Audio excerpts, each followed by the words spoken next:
ROH Strange. Man, this is a dream come true. You see, I'm the Beer City Bruiser, and I love everything paranormal. I love everything strange and creepy. I love everything from a poltergeist to Bigfoot to UFOs. And I love hearing and telling stories about this. So ROH Strange is right up my alley. I'm going to take this opportunity to share a couple things that have happened to me personally. Let's go back. Back to a few months ago, my wife and I visited the Zach Bagans Haunted Museum in Vegas. So as we were walking through, we both had feelings of anxiety and stuff, which, you know, just kind of comes with the territory.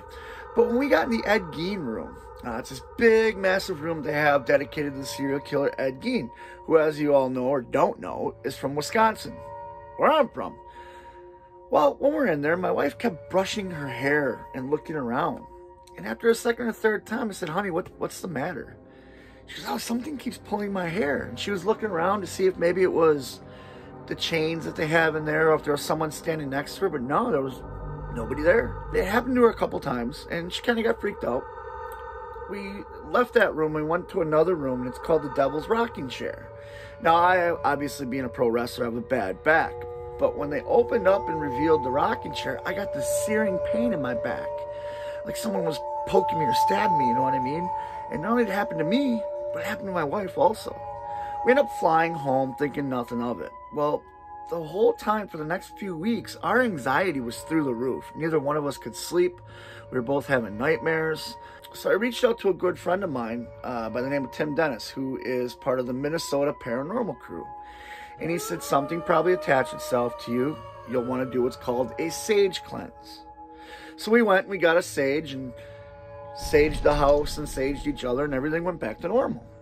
Well, then you go to March of this year, and like I said, the COVID happened, and the Ring of Honor crew was stuck in Vegas. Well, Mandy Leone set it up so that we all could go tour the Zach Bagans Museum again.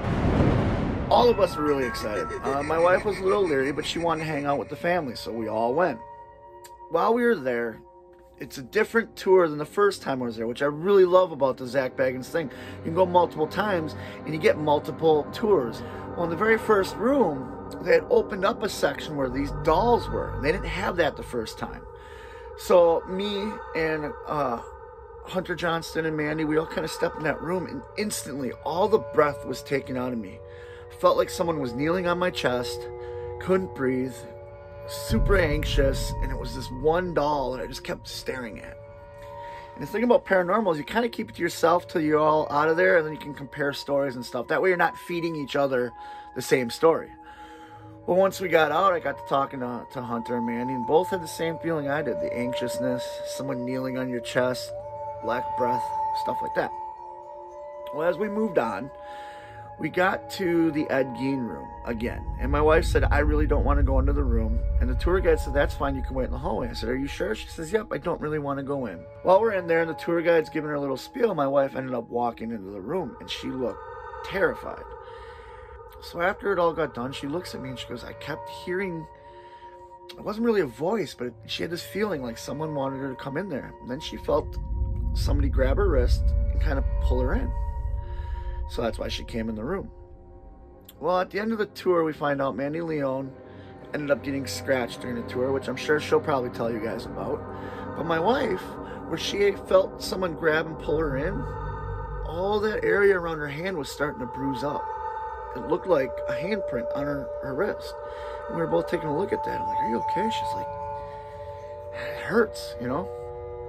So we end up coming home and doing a sage cleanse again, because we learned our first time, always do a sage cleanse. Well, the anxiety never left. And as the nights went on, my wife would wake up with 3 scratch marks on her legs. We couldn't figure out why. Maybe it was the cats, maybe it was something in our bed. But every night, same time, 3 scratch marks on her leg. We couldn't figure it out. Well, then one night, I was asleep, and I woke up to just this feeling of someone like pushing on my throat. And I opened my eyes and I looked at the end of the bed, and it looked like a humanoid shape standing at the end of the bed trying to do something. And I ended up screaming, oh my God, you know, what is that? Get out of here. I thought I'd woken my wife up. So the next day, my wife and I are sitting there and we're talking. And I said, I'm sorry about, you know, I thought it was a night terror.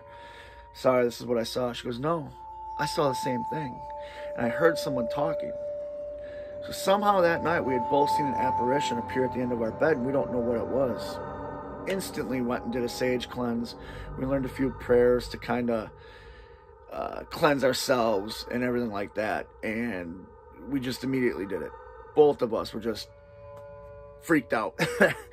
Me, of course, I wanted to investigate more, find out what it was. And to this day, since the cleansing and stuff, everything's been fine. No more apparitions, no more scratches. So that's my first story for ROH Strange. I hope you guys enjoyed it. I do have some more. I've had a UFO encounter, and I've also had some more experiences with ghosts. But I'll save that for another time. ROH Strange, I'm the Beer City Bruiser, and thanks for listening to my stories. If you got any cool stories, send them to me on Twitter, @BCB Winchester. ROH Strange. Cheers.